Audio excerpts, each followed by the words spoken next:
Hi everyone, the Penguin Chef here. Today I'm going to be showing you how I make beef bourguignon. So you can see to start with, I've got 2.5 pounds of chuck roast that I've cut into 1 to 2 inch cubes, and I've also got 8 strips of bacon which I've sliced up. So to start, we're going to fry up our bacon in our Dutch oven over medium heat in 1 tablespoon of olive oil. So once the bacon starts to turn brown at the tips and gets just a little bit crunchy, that's when we want to remove it to a bowl, leaving the drippings in your Dutch oven. We're just going to set the bacon aside for a minute, and we're going to sear the beef in batches so that we don't crowd it too much in the pan. And as we go, we're just going to add it to our bowl with the bacon in it. All right, that's all done. We're just going to take out this last little bit of meat here, and we're going to immediately toss in there 1 chopped onion and 1/4 pound of chopped carrot. We're going to saute that for about 3 minutes. Once the onion starts to turn golden, we're going to put in 3 tablespoons of minced garlic. We're going to saute that for just about a minute. After about a minute, we're going to add back in our meat. Then we're going to sprinkle it with 2 tablespoons of all-purpose flour, 1/2 teaspoon of salt, and 1/2 teaspoon of paprika. Then we toss it, and we're going to let that cook for 4 to 5 minutes. It's been 5 minutes. The next thing we're going to add is 3 cups of red wine. I'm using a Merlot. Pinot Noir would also be good. Then we're going to add in about 2 cups of beef broth. Just enough to cover everything by a little bit. While we're waiting for this to come up to a simmer, we're going to add in 2 tablespoons of tomato paste, 2 tablespoons of finely chopped parsley, 1 teaspoon of dried thyme, and 2 bay leaves. And then we mix.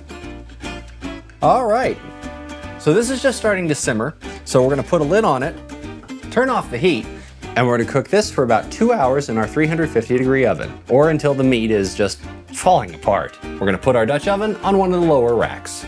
So we're about 10 minutes away from being ready to take the beef out of the oven. In the meantime, we're going to make up some mushrooms. So I'm melting 2 tablespoons of butter here in my pan over medium heat, and we're going to add to that 1 tablespoon of minced garlic. And we're going to saute that for just about a minute. And once the garlic starts to become very fragrant, we're going to put in 1 pound of chopped mushrooms. I'm going to toss that around to coat them as well as possible with the butter and mix in the garlic. And we're going to sprinkle this with just a little bit of salt, and we're going to let that cook for about 5 minutes. That's looking pretty good. We're going to take this off the heat and just wait for the meat to be ready. All right, so we've got that out of the oven. Got a pot here with a strainer, and we're just going to strain the juice out of the meat. As you're putting the beef into the strainer, look for the bay leaves and remove them. I'm just going to work the meat in the strainer a little bit to get as much of the juice through as possible. If you don't get it all, it's not the end of the world, because it's all going to get mixed back together anyway. So we're going to take this and put it back in the Dutch oven. And we're going to just put the pot over medium-low heat and get it to simmer a little bit so it reduces. In the meantime, we're going to combine our mushrooms and our meat.